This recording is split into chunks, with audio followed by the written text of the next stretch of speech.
딜라이브 총선 상황실, 오늘은 한강벨트 동남권 끝자락 강동구로 가보겠습니다.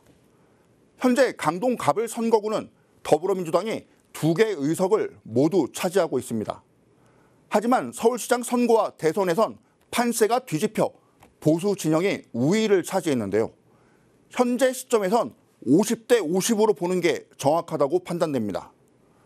우선 대진표가 확정된 강동 을 지역부터 살펴보겠습니다. 두 후보의 관전 포인트는 리턴 매치라는 점입니다.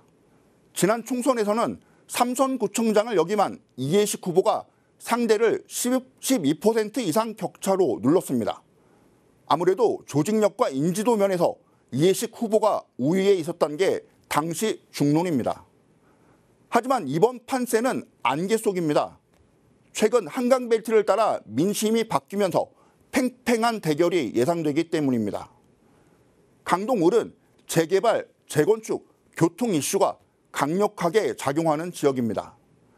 저층 주거지, 구도심에 해당하는 천호동과 성내동 주민들은 규제 완화를 실현해줄 후보에게 아무래도 끌릴 수밖에 없습니다.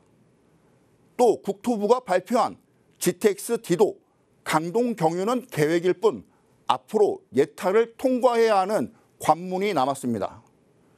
유권자들 입장에선 국회의원의 의지와 영향력이 절실한 이유입니다. 표심을 파고들어야 하는 후보자들의 선거 공약도 이와 맞물려 있습니다. 다음은 강동 갑 소식입니다. 먼저 본선 주자를 확정한 건 더불어민주당입니다. 한때 전현희 전 권익위원장의 전략 공천설이 나왔지만 결국 진선미 현역 의원이 단수 공천자로 낙점됐습니다. 비례대표로 국회에 입성한 후 강동 갑에서 2번 당선된 진선미 후보는 이번에 4선 도전에 나섰습니다. 하지만 일각에선 지역 기반이 단단하지 못하다는 평가도 나오고 있습니다. 이 같은 사실은 지난 총선 성적표에서도 나옵니다. 20대 총선에선 불과 2.81%포인트로 당시 신동우 새누리당 후보를 꺾었고 21대 총선도 약 3.8% 근소한 차이로 당선됐습니다. 이번에는 강동갑 국민의힘 상황입니다. 아직 경선조차 못해 본선에 누가 진출할지 초미의 관심사입니다.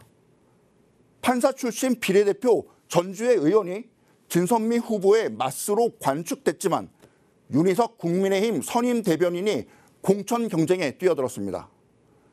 강동갑 국민의힘 경선 일정은 선거구 획정 이후로 잡혀 있습니다. 강동갑 지역은 인구 상환 초과로 선거구 조정이 불가피한 지역에 해당합니다. 현재 갑을 인구 편차는 62대 38 비율입니다. 갑 지역 일부를 을로 편입해야 균형을 맞출 수 있는데요. 현재 유력한 안은 강동갑 지역인 길동을 강동을 선거구로 신규 편입하는 겁니다. 지난 21대 총선에서 진선미 의원의 당선을 견인했던 지역인 만큼 양당 후보들의 손익계산은 달라질 수밖에 없습니다.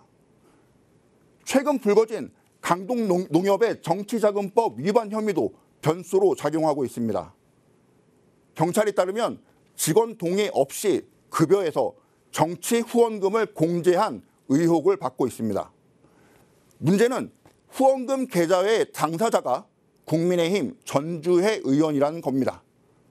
전 의원은 본인과 무관하다는 입장이지만 당내 경선과 선거에 미칠 파장은 만만치 않을 것으로 보입니다. 현재 강동농협 박모조합장 등 3명이 입건됐고 전 의원은 후원금을 다시 반환한 것으로 전해졌습니다.